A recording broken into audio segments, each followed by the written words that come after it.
Bismillahirrahmanirrahim. Assalamualaikum warahmatullahi wabarakatuh.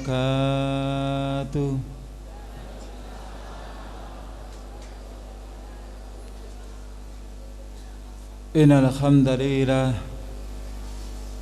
nahmaduhu wa nasta'inuhu wa nastaghfiruh wa na'udzu billahi min sururi anfusina wa min sayyiati a'malina may yahdihillahu fala mudhillalah wa may yudlil fala hadiyalah. Asyhadu an la ilaha illallah wahdahu la syarikalah wa asyhadu anna Muhammadan abduhu wa rasuluh. Ya ayyuhalladzina amanu taqullaha haqqa tuqatih wa la tamutunna illa wa antum muslimun. Amma ba'd, fa inna asdaqal hadithi kitabullah wa khairal huda huda Muhammadin sallallahu alaihi wasallam wa syarrul umuri muhdatsatuha wa kullu muhdatsatin bid'ah wa kullu bid'atin dhalalah wa kullu dhalalatin finnar. Yang saya hormati kepada Bapak Kiai, Bapak Ustadz, yang saya hormati kepada Bapak Kapolsek beserta jajarannya, Ibu Camat, begitu juga Bapak Ibu hadirin yang dimuliakan Allah Subhanahu wa ta'ala. Puji syukur kita panjatkan kepada Allah. Salawat serta salam semoga tetap tercurahkan kepada baginda Rasulullah sallallahu alaihi wasallam bersama keluarga, para sahabat dan pengikut sunnah-sunnahnya. Bapak Ibu hadirin, saudaraku kaum muslimin yang dimuliakan Allah Subhanahu wa ta'ala. Alhamdulillahirabbil alamin. Pada kesempatan malam hari ini saya bisa silaturahim di hadapan Bapak Ibu sekalian. Dan alhamdulillah Bapak Ibu sekalian, saya telah mendapatkan hidayah dari Allah Subhanahu wa ta'ala pada tahun 1995. Alhamdulillah Bapak Ibu sekalian, saya yang lahir dari keluarga besar agama Hindu, saya yang berkasta seorang Brahmana, saya yang berpendidikan dari pendidikan guru agama Hindu. Jadi kalau tadi ada Bapak Kepala Desa, beliau bersaing dengan saya, cuma beliau sarjana dari Islam, saya sarjana dari agama Hindu. Nama saya tadi sudah disampaikan, asli Ida Bagus Erit Budi Finarno. Saya lahir di Tabanan, Bali. Alhamdulillah akhirnya diajak hijrah ke Jawa Timur. Dan alhamdulillah juga gelar seorang Brahmana yaitu Ida Bagus juga Allah memberikan kemurahan kepada saya, wajah saya juga bagus, tidak mengecewakan. Mohon maaf bapak-bapak, tidak boleh iri. Bapak Ibu hadirin yang saya hormati, kenapa saya memilih Islam? Bapak Ibu yang saya hormati, kalau saya mau jujur bahwa sebenarnya saya ini tidak ada punya keinginan, apalagi cita-cita ingin memeluk agama Islam, jujur. Karena apa? Segala fasilitas sudah saya dapatkan, segala kenikmatan dunia sudah saya dapatkan di dalam agama Hindu. Saya dahulu menjadi Romo Suringgih, mukafaah saya 1 bulan itu 2,5 juta. Kalau takmir masjid kita ini mukafaahnya berapa Ustaz? Mukafaahnya surat Ikhlas gratis. Koyok ngene Islam materi maju sekondi. Makanya ketika saya masuk di daerah-daerah rawan, melihat dai-dai kita, takmir kita, jadi celananya tuh sampai ngepir gitu, sarungnya sampai ngepir. Para akhnia tidak memperdulikan, yang diperdulikan apa? Pokoknya masjidnya itu nanti diberi dana, masjidnya nanti megah, ya sudah, urusan dai urusan sendiri, cari-cari sendiri. Itu kalau di Blitar. Tidak tahu lek nanti beri tambah nemen. Bapak Ibu, kenapa saya memilih agama Islam? Saya sudah lelah dengan janji-janji yang diberikan kepada saya. Saya sudah lelah dengan ritual-ritual yang harus saya lakukan, karena ritual di dalam agama Hindu sangatlah berat, aturan-aturan di dalam ajaran agama Hindu sangatlah mengikat. Suatu contoh Bapak Ibu sekalian, ketika ada saudara Muslim, saudara Hindu mau makan atau mau minum kopi, itu tidak boleh langsung diminum, jadi dibuang sedikit, atau mau makan, makannya ditaruh di tisu itu, dibuang sedikit. Untuk apa? Dipersembahkan kepada Betara.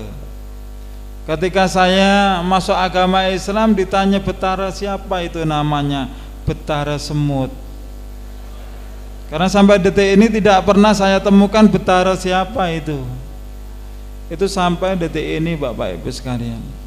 Begitu juga ketika saudara Hindu lewat di sektre itu pembakaran mayat, tempat pembakaran mayat atau ngaben, atau juga lewat di kuburan. Biasanya orang yang beragama Hindu itu klakson sepedanya dulu. Jadi mau lewat itu diklakson dulu din gitu, walaupun tidak berpapasan dengan saudara yang lain. Tujuannya apa? Tujuannya pamit kepada para Betara. Makanya kalau ada umat Islam lewat di kuburan atau di tempat yang katanya angker, klaksonnya dibunyikan, itu sebenarnya niru-niru orang yang beragama Hindu. Seharusnya bukan membunyikan klakson, baca doa ta'awudz yang diajarkan oleh Rasulullah Shallallahu Alaihi Wasallam.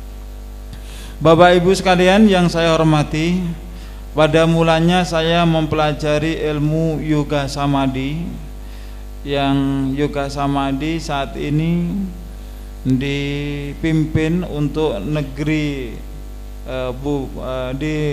saat ini dipimpin oleh Sai Baba untuk yang ada di India, sedangkan yang ada di Bali dipimpin oleh Adnan Krishna.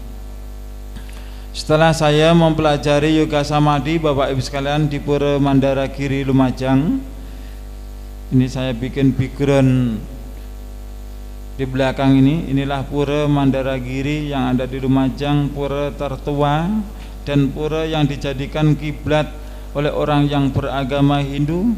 Mereka tidak akan ibadahnya sempurna sebelum datang ke Pura Mandaragiri Lumajang. Setelah saya pelajari, saya amalkan di tempat-tempat ibadah kami, dan alhasil banyak kaum muslimin, juga banyak orang-orang yang beragama Hindu yang mempelajari yoga samadhi itu. Akhirnya disitulah Bapak Ibu sekalian, dengan jujur saya katakan, banyak saudara kaum muslimin saya pengaruhi, banyak saudara kaum muslimin yang saya ajak masuk ke dalam agama saya dahulu. Gerakan kami dicium dai-dai dari umat Islam, seakan dai-dai dari umat Islam tidak akan memberikan kesempatan kepada kami. Akhirnya saya sebagai pimpinan, saya sowan kepada Romo Pinandita.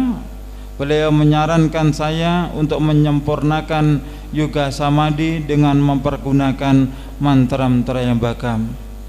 Beliau mengatakan, siapapun yang mengamalkan yoga samadhi dengan mempergunakan mantra-mantra yang bagam, dia akan mendapatkan kekuatan supernatural dari Trimurti, 3 manifestasi Ida Sang Hyang Widiwasa, Dewa Brahma, Dewa Wisnu, Dewa Siwa.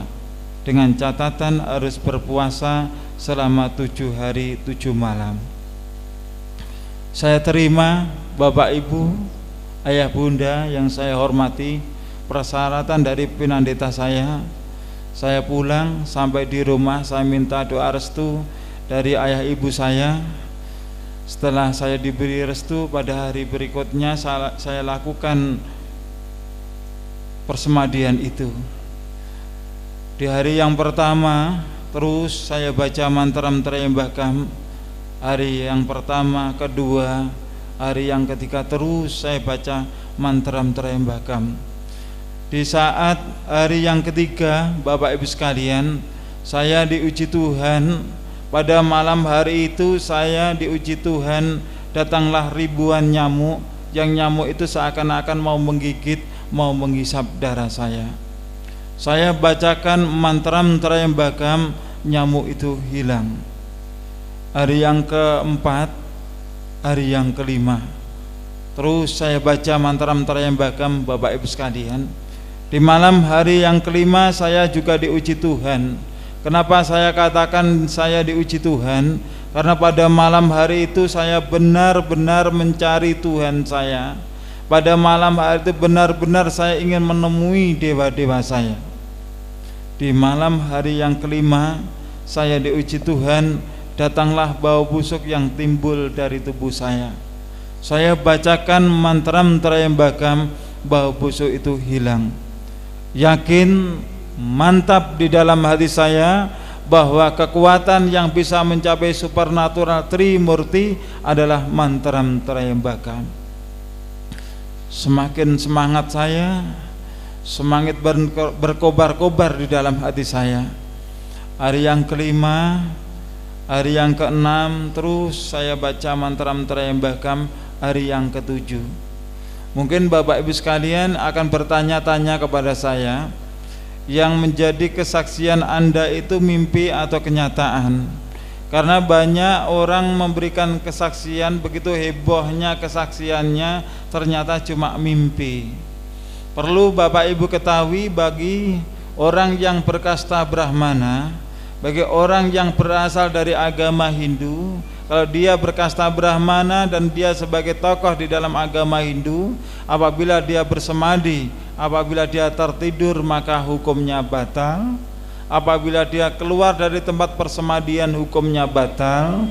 Apabila ada lampu menyala di tempat persemadian, itu juga batal. Di hari yang ketujuh, Bapak Ibu sekalian, dari pagi saya baca mantra-mantra yang bagam.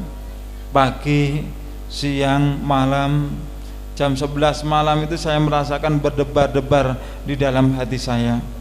Saya membayangkan bagaimana wujud Tuhan saya.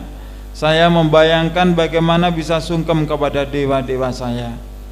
Jam 11 lewat, jam 12 lewat, jam 1 lewat, jam 2 lewat. Setelah jam 2 lewat itu, Bapak Ibu sekalian, waktu sudah menjelang pagi. Perasaan yang dulunya bergetar di dalam hati saya berganti, Bapak Ibu sekalian, bukan bergetar lagi tapi guncang yang sangat luar biasa. Kenapa? Waktu sudah menjelang pagi, Tuhan dan kekuatan Trimurti, kekuatan supernatural dari Ida Sang Hyang Widiwasa kok belum sampai ke dalam diri saya. Dan disitulah Bapak Ibu sekalian, di malam hari yang terakhir, hari yang ketujuh, pada malam hari itu saya diuji Tuhan dengan suara takbir. Allahu Akbar, Allahu Akbar, Allahu Akbar walillahil hamd. Allahu Akbar, Allahu Akbar, Allahu Akbar walillahil hamd. Saya demi Allah, Bapak Ibu sekalian, masih sadar bahwa besok itu bukanlah hari raya Idul Fitri, besok itu bukanlah hari raya Idul Adha. Suara takbir saya dengar semakin lama semakin keras Bapak Ibu sekalian. Suara takbir saya dengar semakin lama semakin jelas. Karena berangkat ingin memusuhi Islam, karena berangkat ingin menghancurkan agama Islam, maka suara takbir saya lawan dengan mantra-mantra yang bakam.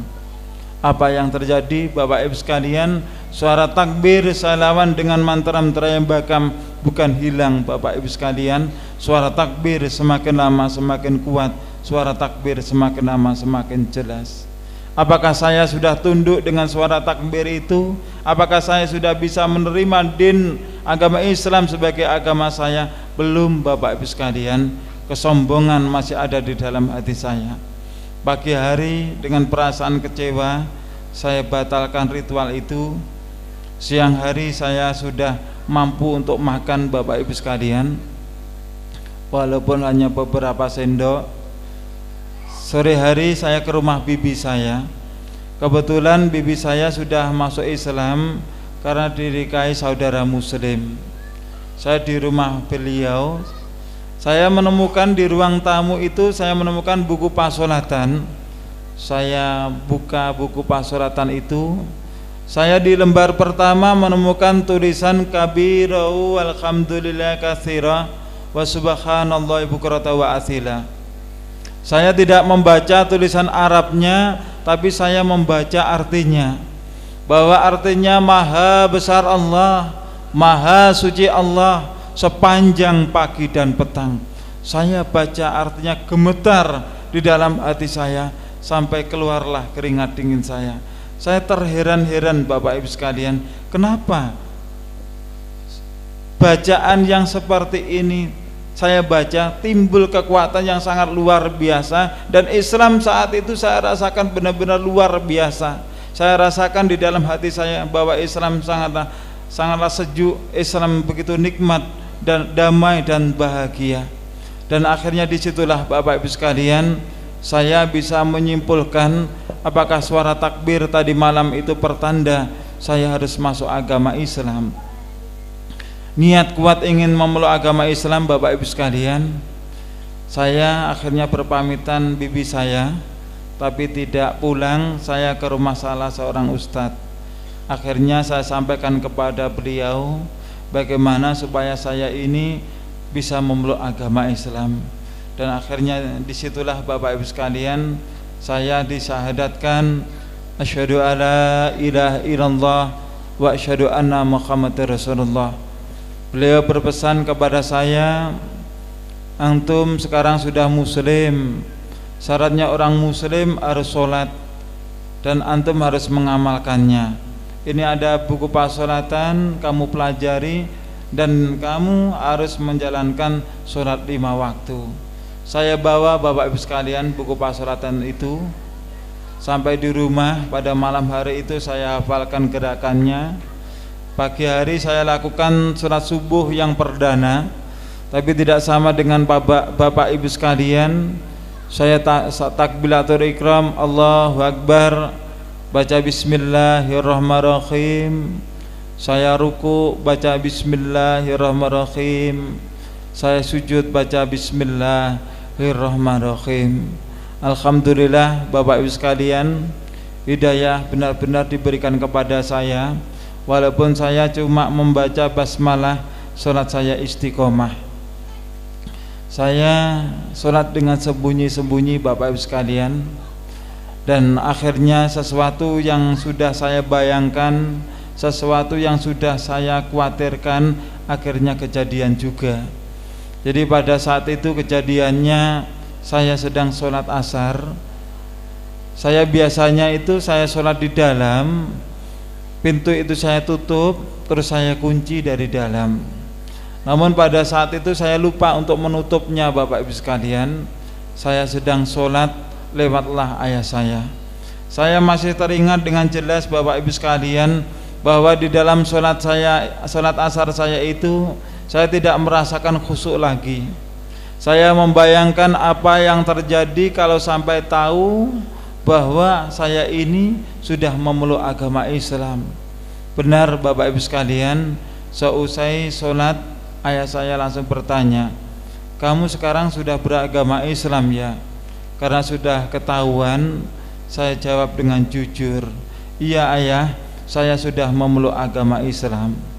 Dengan keterangan itulah Bapak Ibu sekalian, betapa marahnya beliau kepada saya. Mau kamu bawa kemana harga dirimu, mau kamu bawa kemana martabat keluargamu, kalau kamu memeluk agama Islam. Dengan harapan saya bisa murtad lagi dari agama Islam, ayah sampaikan kepada paman, paman sampaikan kepada pimpinan. Esok harinya saya diberi undangan paksa untuk mempertanggungjawabkan perbuatan saya. Saya disidang di hadapan mereka, dicaci maki, dihujat. Saya selalu berusaha untuk menahan diri saya, Bapak Ibu sekalian. Dan pada saat itu datanglah paman saya dari arah pintu. Tentu saya sebagai keponakan berharap bahwa paman datang untuk menolong saya. Namun ternyata Bapak Ibu sekalian, paman datang bukan untuk menolong saya, justru paman datang untuk melampiaskan marahnya kepada saya karena saya tetap memilih Islam sebagai agama saya. Beliau datang langsung meludahi wajah saya. Perasaan malu Bapak Ibu sekalian, tatkala kita ini dicaci maki, tatkala kita ini disudutkan, masih diberi ludah dari paman saya. Seusai saya disidang, saya pulang. Sampai di rumah dimarahi ayah ibu saya, dimarahi 5 saudara saya. Saya selalu berusaha menghindar dari mereka. Dan disitulah Bapak Ibu sekalian, peranan dari paman saya yang paling besar. Beliau mengancam saya, kalau kamu tetap beragama Islam, kalau kamu tetap mempermalukan keluargamu, maka kamu nanti akan kubunuh. Saya merasakan bahwa ucapan paman saya itu hanyalah gertakan Bapak Ibu sekalian. Saya pun juga tidak ada buruk sangka kepada paman saya. Tapi ternyata Bapak Ibu sekalian, ucapan paman saya itu benar-benar dibuktikan. Jadi kejadiannya pada saat itu saya di rumah sendirian. Karena tidak ada persiapan, juga tidak ada perasaan jelek kepada paman saya. Saya pernah Bapak Ibu sekalian, demi memeluk agama Islam ini, saya disergap dari belakang. Saya sudah pernah Bapak Ibu sekalian, demi memeluk agama Islam, tangan saya diikat. Demi memeluk agama Islam Bapak Ibu sekalian, saya sudah pernah leher saya mau digorok. Saat pisau sudah menempel di leher saya Bapak Ibu sekalian, saya dalam keadaan benar-benar sudah kritis. Tidak ada sesuatu yang bisa saya lakukan Bapak Ibu sekalian, kecuali hanya memohon kepada Allah, ya Allah, sekiranya Islam ini adalah jalan yang Kau tunjukkan kepadaku. Ya Allah, sekiranya Islam ini adalah jalan untuk menerima tobatku. Ya Allah, sekiranya Islam ini adalah jalan bagaimana aku bisa mendapatkan hidayah-Mu, maka berilah kesempatan kepadaku ya Allah. Berilah kesempatan kepadaku umur panjang. Hanya itulah Bapak Ibu sekalian yang bisa saya lakukan. Saya benar-benar dalam keadaan kritis. Saya tidak bisa membayangkan kalau Allah memberikan kemurahan bahwa saya sampai detik ini bisa bertemu dengan Bapak Ibu sekalian. Doa saya dikabulkan oleh Allah. Ayah saya yang berencana pergi, beliau pulang. Dan sekejam-kejamnya ayah saya tentu tidak akan tega kalau anaknya dijadikan kelinci percobaan. Melihat kejadian seperti itu, ayah saya langsung berteriak. Setelah berteriak memaki paman saya, ayah bertengkar dengan paman saya. Setelah bertengkar dengan paman saya pulang, barulah saya dibebaskan. Setelah saya dibebaskan, ayah saya bertanya kepada saya, kenapa kamu memeluk agama Islam? Kenapa kamu tinggalkan agama nenek moyang? Kenapa kamu meninggalkan agama nenek moyang gara-gara kamu memeluk agama Islam, keluarga kita pecah seperti ini? Bapak Ibu sekalian yang saya hormati, saya ceritakanlah kesaksian saya waktu saya menjalankan berpuasa selama 7 hari 7 malam itu. Ayah, demi Allah yang telah menciptakan kita semua ayah, Kenapa saya memilih agama Islam? Ayah sendiri tahu bahwa saya di dalam menjalankan puasa 7 hari 7 malam, saya tidak mendapatkan kekuatan supernatural dari Trimurti. Namun ayah, demi Allah, di dalam puasa saya itu, di hari yang ketiga, saya diuji Tuhan, datanglah ribuan nyamuk, saya bacakan mantra-mantra yang bakam hilang. Di hari yang kelima, saya diuji Tuhan, datanglah bau busuk dari tubuh saya bacakan mantra-mantra yang bakam hilang. Tapi demi Allah ayah, di hari yang ketujuh saya diuji Tuhan, datanglah suara takbir, saya lawan dengan mantra-mantra yang bakam bukan hilang ayah, tetapi suara takbir semakin lama semakin kuat, suara takbir semakin lama semakin jelas. Dari keterangan itulah Bapak Ibu sekalian, berlinanglah air mata ayah saya. Beliau berkata, aku sebagai ayahmu, aku paling lama berpuasa selama 3 hari 3 malam. Namun kamu sebagai anakku, kamu pertaruhkan nyawamu demi mencari kebenaran. Kamu pertaruhkan nyawamu demi mendapatkan kekuatan dari Ida Sang Hyang Widi. Bagaimana kamu bisa memeluk agama Islam? Ayah, kalau dahulu kita mensyahadatkan saudara kita muslim, saudara Islam masuk ke dalam agama kita syahadatkan Om Swastiastu, Om Awikenamastu, Ekam Eva Adityam Brahman, mengadakan sajen-sajen, mengadakan pemohonan terta, mengadakan selamatan, baru dia bisa masuk agama Hindu. Tapi kalau ayah ingin memeluk agama Islam, ayah cukup membaca kalimat syahadat, ayah sudah beragama Islam. Alhamdulillah Bapak Ibu sekalian, ayah saya diberi hidayah oleh Allah Subhanahu wa taala. Beliau minta untuk disyahadatkan. Akhirnya kami berjabat tangan, saya syahadatkan ayah saya, asyhadu alla ilaha illallah wa asyhadu anna Muhammadar Rasulullah. Suatu kebanggaan bagi saya, seorang anak yang sudah bisa membawa orang tua saya kembali ke jalan yang benar, yaitu agama Islam. Namun Allah Maha Besar, ayah bunda, seusai ayah saya membaca syahadat, selang beberapa hari kemudian beliau meninggalkan saya untuk selama-lamanya. Beliau meninggal dunia. Perasaan sedih Bapak Ibu sekalian, satu-satunya keluarga yang sudah memeluk agama Islam, ayah saya, kini meninggalkan saya untuk selama-lamanya. Saya berusaha menambahkan hati saya. Seusai kepergian ayah saya 5 saudara dikumpulkan dan diberi harta waris peninggalan beliau.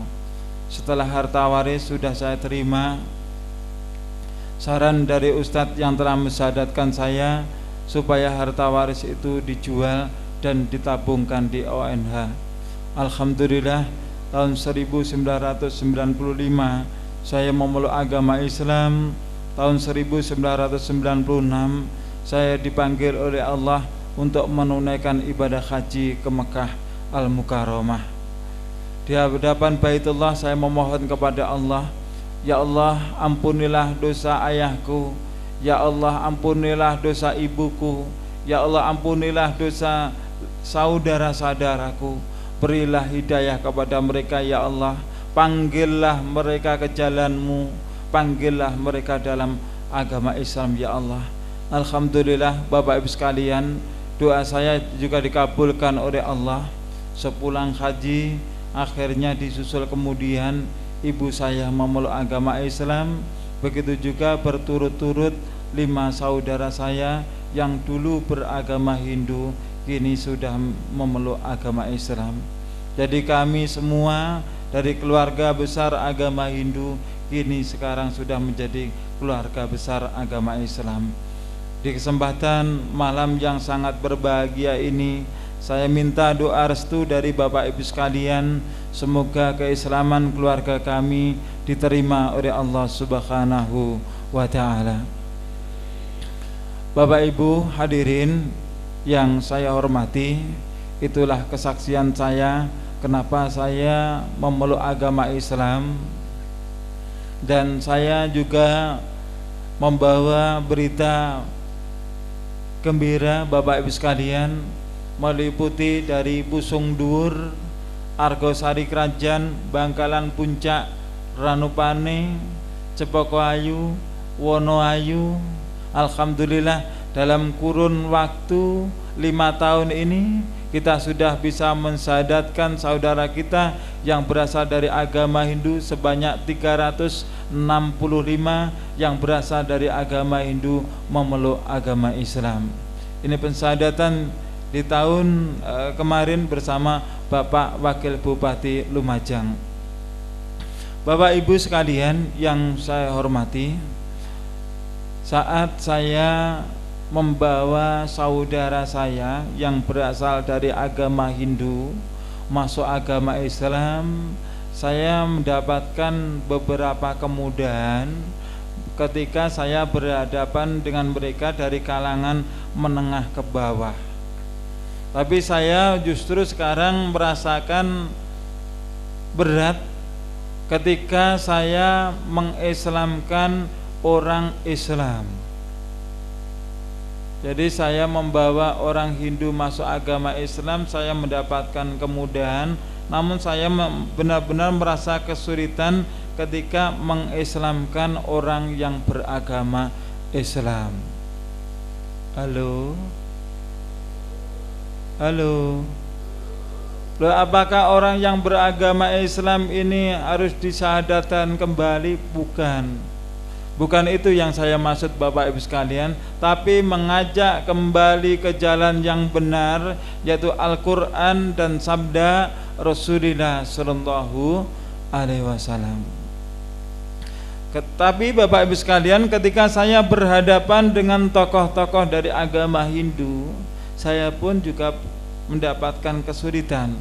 Mereka mengatakan bahwa agama Hindu dengan agama Islam itu katanya sama. Maka masalah itu saya bawa di hadapan Bapak Ibu sekalian, apakah benar agama Hindu dengan agama Islam itu sama? Halo, apakah sama Bapak Ibu? Baik, mari kita buktikan bahwa agama Hindu dengan agama Islam tidak sama. Jadi Bapak Ibu sekalian, supaya kajian kita ini benar-benar efektif dan kita itu benar-benar harus bisa membedakan apa yang namanya sebuah kesombongan, apa yang namanya kita di dalam kajian ini lagi mikir atau tidak. Jadi kalau kita pada kesempatan malam hari ini kita bisa berpikir, yang artinya kita mampu untuk membandingkan, insya Allah kita nanti akan bisa kembali ke jalan yang benar, yaitu Al-Quran dan As-Sunnah. Dalam kesempatan malam hari ini saya tidak banyak memberikan nasihat kepada Bapak Ibu sekalian, justru saya mau mengajak sharing. Bapak Ibu sekalian kan lahir sudah beragama Islam, jadi hafalannya Al-Quran maupun Al-Hadisnya lebih banyak daripada saya. Bapak Ibu sekalian, saya dari sarjana agama Hindu. Dari beberapa kitab Bhagavad Gita, Yajurveda, Rigveda, Samaveda, Atharvaveda, terus juga Manawadharma Sastra, Bhavisa Purana, sudah banyak yang saya pelajari dan juga sudah banyak yang sudah saya hafalkan. Saya mau mengajak sharing dengan Bapak Ibu sekalian, kalau nanti terbukti kita nanti di dalam Al-Quran maupun sabda Rasulullah Sallallahu Alaihi Wasallam itu tidak kita temukan dasar dan dalilnya, dan saya nanti bisa membuktikan ternyata dasar dan dalilnya itu berasal dari agama Hindu, maka wajib kita tinggalkan. Bapak Ibu setuju enggak? Setuju loh ya. Jadi kita tidak terjebak pada ormas apapun, tidak terjebak pada golongan apapun, tapi kita benar-benar berpikir, dan dengan cara berpikir itu kita mampu membedakan biar nanti tidak ada perbedaan di antara kita. Karena apa? Perbedaan itulah yang membuat perpecahan di kalangan kaum muslimin. Kita akan membicarakan tentang kebenaran, Bapak Ibu sekalian. Allah Subhanahu wa taala telah berfirman, al-haqqu mir rabbika fala takunanna minal mumtarin. Al-haqqu yaitu kebenaran, mir rabbika datang dari Tuhanmu. Fala takunanna minal mumtarin, maka kamu janganlah ragu-ragu. Begitu juga Allah telah berfirman di dalam surat Al-An'am ayat 82, alladzina amanu wa lam yalbitsu imanahum bidzulmin ulaika lahumul amnu wa hum muhtadun. Orang-orang yang beriman adalah orang yang tidak mencampur adukkan keimanan mereka dengan kesyirikan. Orang yang beriman adalah orang yang tidak mencampur adukkan antara ajaran Hindu dengan ajaran agama Islam. Orang yang beriman adalah orang yang tidak mencampur adukkan antara yang hak dengan yang batil. Ulaika lahumul amnu, dan merekalah orang-orang yang mendapatkan ketentraman di dalam hatinya, wahum muhtadun, dan merekalah orang-orang yang menepati hidayah. Jadi saya yang berasal dari agama Hindu masuk agama Islam, saya mendapatkan hidayah. Tapi hidayah yang dikehendaki oleh Allah adalah yang orang yang tidak mencampur adukkan antara yang hak dengan yang batil. Walaupun saya sudah masuk agama Islam, amaliyah saya, ibadah saya tetap berasal dari agama Hindu, maka saya pun percuma masuk agama Islam. Allah Subhanahu wa taala telah memperingatkan kita, Bapak Ibu sekalian, di dalam surat Al-Baqarah ayat yang ke-82, walladzina amanu wa amilus solihati ulaika ashabul jannah hum fiha khalidun. Dan orang-orang yang beriman serta beramal soleh, ya, kita pahami beriman dan beramal soleh, bukan beramal yang salah. Mereka itu adalah penghuni surga dan mereka kekal di dalamnya. Al-Quran surat Al-Maidah ayat yang ketiga, Allah telah berfirman bahwa pada hari ini telah kusempurnakan untuk kamu agamamu, dan telah kucukupkan kepadamu nikmatku, dan telah kuridhoi Islam itu menjadi agama bagimu. Islam sudah sempurna, tidak ada cacat sedikit pun. Namun saat ini Bapak Ibu sekalian, kaum muslimin banyak meremehkan hadis sahih yang diriwayatkan oleh Ibu Aisyah radhiyallahu anha, bahwasanya Rasulullah sallallahu alaihi wasallam telah bersabda, man amila amalan laisa alaihi amruna fahuwa raddun. Barang siapa yang mengamalkan sesuatu amalan dan amalan itu tidak ada contohnya, maka amalan itu tertolak. Ini beberapa rujukan kajian kita pada malam hari ini, Bapak Ibu sekalian. Kitab suci, Surti Weda, Samaweda, Rigweda, kitab Itihasa sebagai rujukan kita malam hari ini. Bisa Bapak Ibu sekalian perhatikan di media Nusantara, media Hindu, Gubernur Bali mengeluhkan proposal ritual miliaran rupiah. Umat Hindu di Jembrana Bali terus menurun jumlahnya, gara-gara sulit mencari janur, gara-gara tidak mampu melakukan selamatan, akhirnya pindah agama, masuk agama Islam. Wong Hindu iso mikir, Bapak Ibu sekalian, kalau di dalam agama Islam itu agama yang tidak ada penekanan. Apa yang dilakukan di dalam agama Islam itu sesuai dengan kemampuan. Kemarin Bapak Ibu sekalian, ada saudara kita namanya Ida Ayu Tirta. Beliau masuk agama Islam beberapa waktu yang lalu. Beliau beragama Hindu, suaminya dari Brasil. Setelah nikah beliau tinggal di negara Brasil. Sampai di sana sampai punya keturunan 3. Setelah punya keturunan 3 itu dia pulang ke Bali. Saat menginjakkan kakinya di Pulau Bali, karena sudah lama meninggalkan Indonesia, beliau mendengarkan suara azan. Mendengarkan suara azan itu Bapak Ibu sekalian, beliau langsung mendapatkan hidayah dari Allah. Beliau memilih agama Islam.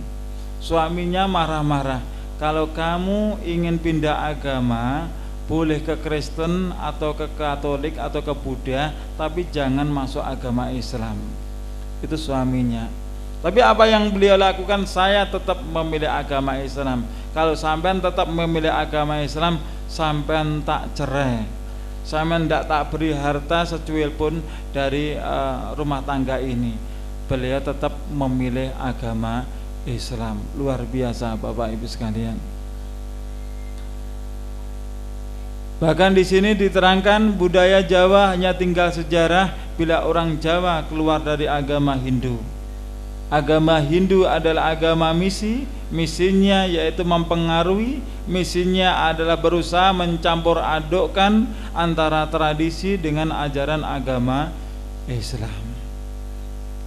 Agama Hindu adalah agama misi, dikatakan oleh Ida Waisnawa Pandita Damodara Panditdasa. Dan Hindu pasca Majapahit masih mencari bentuk. Mereka punya keyakinan walaupun walaupun agama Hindu itu adalah minoritas, namun yang mengamalkan ajaran agama Hindu adalah mayoritas. Maka apabila di negeri kita ini umat Islam ini mau mengamalkan ajaran-ajaran agama Hindu, kelak nanti kalau mati tidak menyebut Tuhannya adalah Allah, tapi menyebut Tuhannya adalah Ida Sang Hyang Widi, maka orang yang beragama Islam dan orang yang beragama Hindu akan bersama-sama masuk ke dalam alam nirwana. Dia di dalam alam keabadian, yaitu di alam moksa. Itu keyakinan mereka. Di sini dikatakan Hindu Nusantara atau Hindu Indonesia. Hindu itu adalah minoritas, tapi yang mengamalkan ajaran agama Hindu adalah mayoritas. Dan satu-satunya tradisi yang tidak ditiru oleh umat Islam saat ini cuma satu, yaitu ngaben.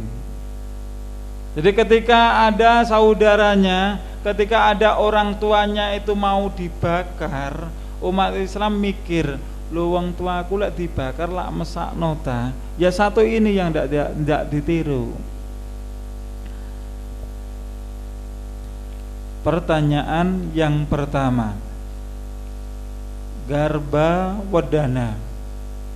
Apa garba wedana Bapak Ibu sekalian? Garba itu artinya perut, wedana itu artinya yang lagi buncit atau persyaratan orang yang lagi hamil. Di dalam ajaran agama Hindu, persyaratan orang yang lagi hamil diantaranya ada sepasaran, ada telonan, ada tingkepan, ada piton-piton, ada penanaman ari-ari. Pertanyaan yang ingin saya lontarkan kepada Bapak Ibu sekalian, wonten Karangasem mriki nggih wonten sepasaran telonan tingkepan? Kathah. Kula wau Bapak Ibu sekalian ngapunten nggih. Medal saking gerbang mriku munyer ngaten kalian ustadzipun, kula mboten nemokaken napa niku griyanipun tiyang Hindu niku. Halo.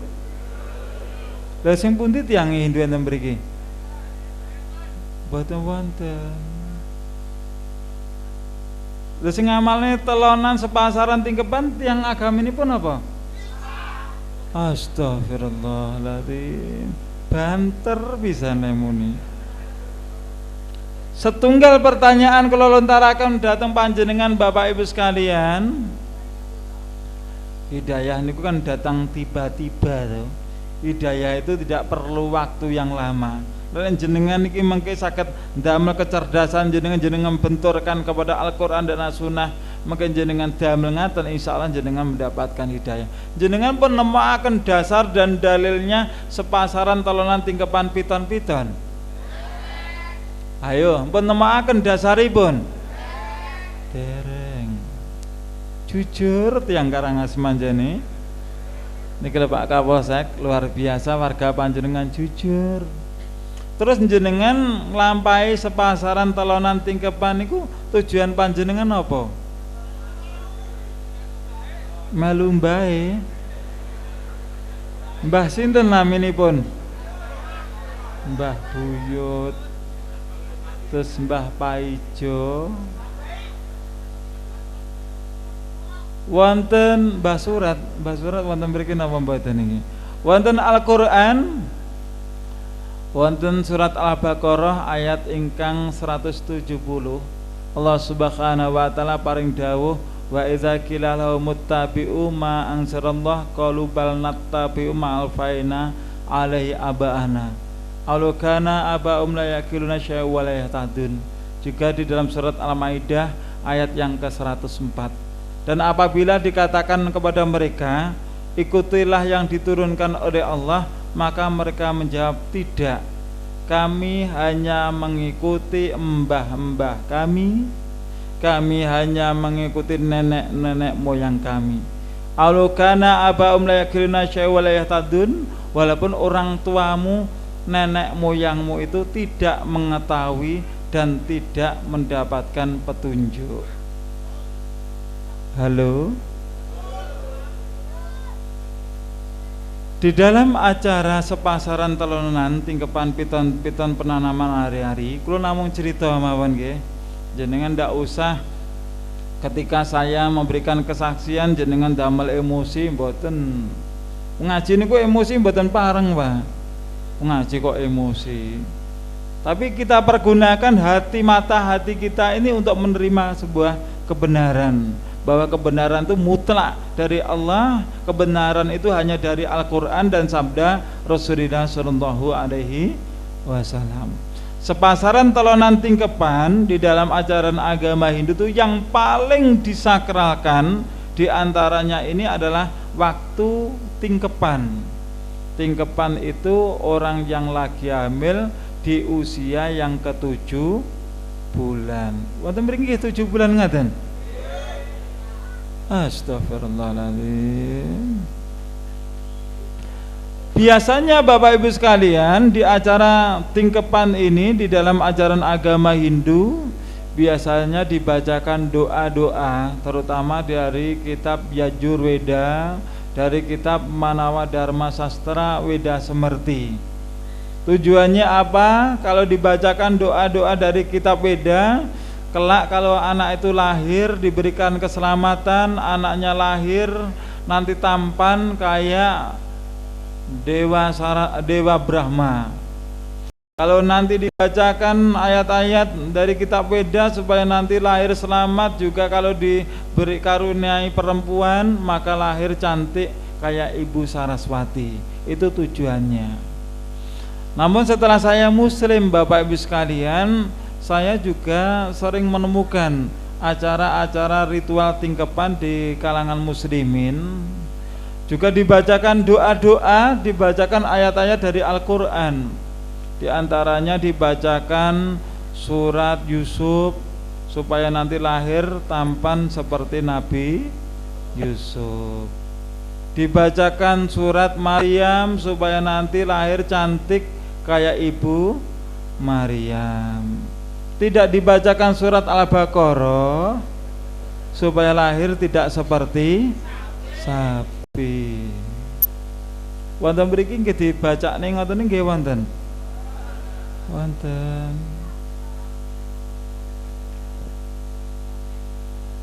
Dasar dari Garbhadana atau dasar dalil dari apa? Tolonan tingkepan bisa Bapak Ibu sekalian. Kalau tadi kan Bapak Ibu tidak menemukan jawabannya dari Al-Quran dan As-Sunnah kan. Ini saya tunjukkan. Kalau Anda ingin mencari, Anda buka di dalam kitab Samaweda Sloka nomor 7 halaman 35. Di sini disebutkan Aranyur Nihito Jataweda Grabian Iwet Subratio Garbinibi Diwediwa Inayo Jabadatir Wilmandir Manuceyebi Ragnih, yang artinya di antara dua tempat nyala terdapat jata weda laksana benih suci terpelihara dengan baik pada wanita yang mengandung. Agni dari hari ke hari harus dipelihara oleh manusia yang memelihara dengan membuat persembahan telonan, sepasaran, tingkepan, selapanan, karo tengah tahunan kepada Tuhannya. Ini dasar dan dalilnya. Telonan dan tingkepan yang sering kita jumpai di tengah masyarakat adalah termasuk tradisi agama Hindu, Bapak Ibu sekalian. Upacara ini dilakukan dalam rangka memohon keselamatan anak yang ada di dalam rahim atau dalam kandungan. Anda bisa lihat lagi di dalam kitab Upadesa halaman 46. Apa aturan-aturan di dalam ajaran agama Hindu? Kalau cerita Hindu jenengan boten usah tersinggung, tapi lek jenengan tersinggung anjane anjenengan niku agamanipun Hindu. Yang pertama adalah pengabaian. Apa pengabaian? Yaitu upacara pemanggilan Atman. Yang kedua sambutan upacara, yaitu sambutan peneguhan Atman. Yang kedua jangganan atau suguhan terhadap sedulur papat, yaitu kakang kawah adi hari-hari, kakang kawah adi wuragil. Dan disyaratkan bagi orang yang beragama Hindu ketika menjenguk si jabang bayi itu tidak boleh langsung menuju bayinya, tapi harus menuju dapur. Jadi kakinya itu dimasukkan dulu ke dapur yang kanan, terus habis kanan yang kiri, sahabat yang kakinya tangannya itu. Tangan kanan terus tangan kiri. Wonten mriki nggih wonten ngoten niku? Kathah. Kok padha to? Sakmenika Bapak Ibu sekalian, naminipun napa niku? Tungku, alat memasak. Niku pun boten wonten, nyaris pun boten wontenipun LPG. Mbok sekali-kali dipun coba ngoten lho. Sukune kali astane dilebetne teng LPG. Niki Bapak Ibu sekalian, sebagai bukti ritual di dalam ajaran agama Hindu dalam penyambutan lahirnya si jabang bayi atau yang sering disebut atonan tedak sinten, yaitu acara-acara penyambutan si jabang bayi. Biasanya beberapa makanan, begitu juga ada tumpeng. Niki kinten-kinten eco napa mboten Bapak Ibu? Upami temenan niki kinten-kinten eco napa mboten? Eco. Ini Bapak Ibu sekalian acara pemandian si jabang bayi. Sedangkan upacara terhadap ari-ari, sasampunipun bayi ini sampun Bapak Ibu sekalian, upacara terhadap ari-ari, setelah ari-ari terlepas dari si jabang bayi, lalu dibersihkan dengan air, lalu dimasukkan ke dalam tempurung atau dalam kelapa atau dalam kendil. Itu aturan agama Hindu. Setelah itu dimasukkan beberapa wanginan untuk sedulur papat 5 pancer tadi, kemudian ditutup rapat-rapat, dan setelah ditutup rapat-rapat ditanam di depan pintu. Kalau laki-laki itu di kanan pintu, kalau perempuan itu di kiri pintu. Wonten mriki nggih dipun tanam ngajeng griya ngoten. Lekne putri ditanam kiri pintu, lekne kanan nggih ditanam kanan pintu ngoten. Jenengan asal ilmu keng pundi lho, Pak? Kengene mbae malih. Mbae Islam napa Hindu kira-kira? Islam. Lho kok mbae panggah to? Jenengan mboten bikak wonten Al-Qur'ane. Wah, lah niki kliru jenengan. Al-Qur'an itu adalah dustur. Al-Qur'an itu adalah undang-undang. Undang-undang untuk manusia yang hidup di dunia dan bisa dibuktikan sampai di akhirat sana. Undang-undang. Lah wong Islam sakniki melupakan undang-undang itu. Senengane lho dawuhe Pak Yai jarene ngono lho, lah piye meneh. Mbae jare ya ngono kok. Dan juga Bapak Ibu sekalian, bagi orang yang beragama Hindu, niki Hindu lho nggih.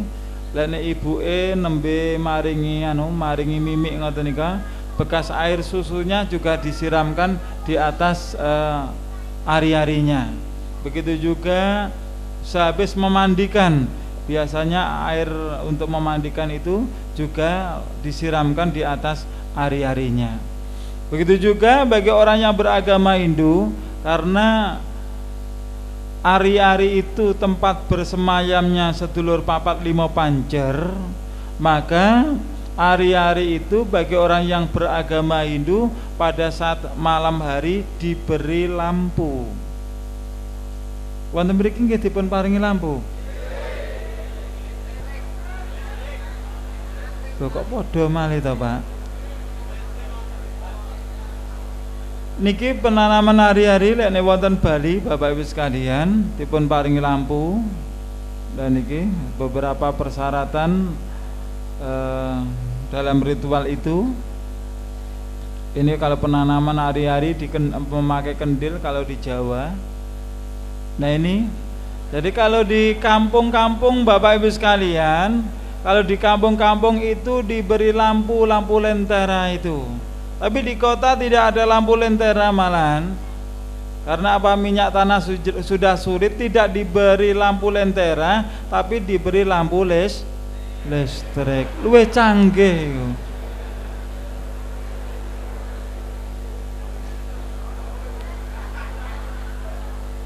Lah kok padha to, Pak? Wonten mriki iki dipun paringi lampu listrik? Astagfirullahaladzim. Pak, Bu, kula nderek tanglet. Jenengan niku Islame pun suwe, nggih napa mboten? Lek Islam niku wis suwe, semakin suwe niku Islame dhewe niku semakin takwa, terus kula panjenengan semakin pinter. Nggih napa mboten? Ora semakin suwe tambah dedel. Ngertos jenengan dedel? Kula mboten dedel-dedel jenengan lho nggih. Apa tujuan Anda Bapak Ibu sekalian ketika anak Anda lahir terus di situ ada ari-ari jenengan kasih lampu, tujuan jenengan apa?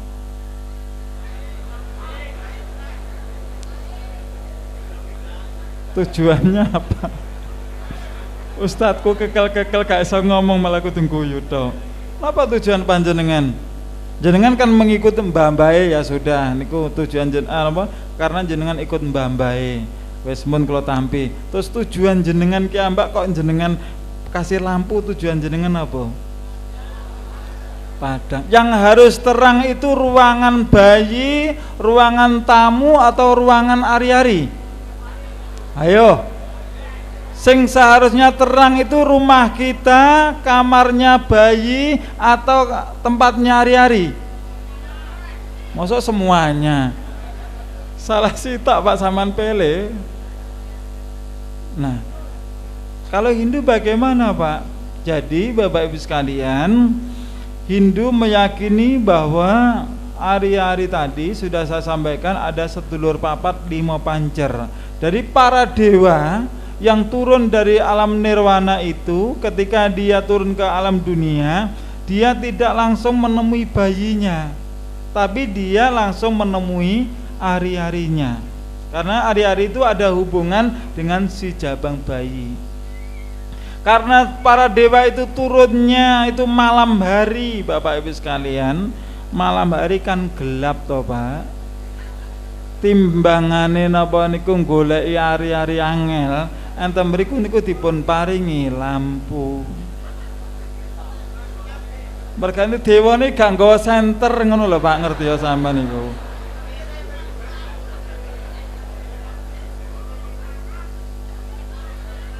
Coba Pak jenengan jawab jujur. Kira-kira sing kula aturne jenengan niki pomo jenengan pikir kali ati kalian pikir jenengan masuk akal napa mboten? Masuk akal napa mboten? Tidak masuk akal. Tapi tidak masuk akal lagi, umat Islam tidak tahu terus meniru-niru. Itu tidak masuk akal lagi. Ora roh dalile. Melok mbah-mbahe wis mbahe yo gak ero, gak tau ngaji pisan, melok-melok wis gak masuk akal meneh niku.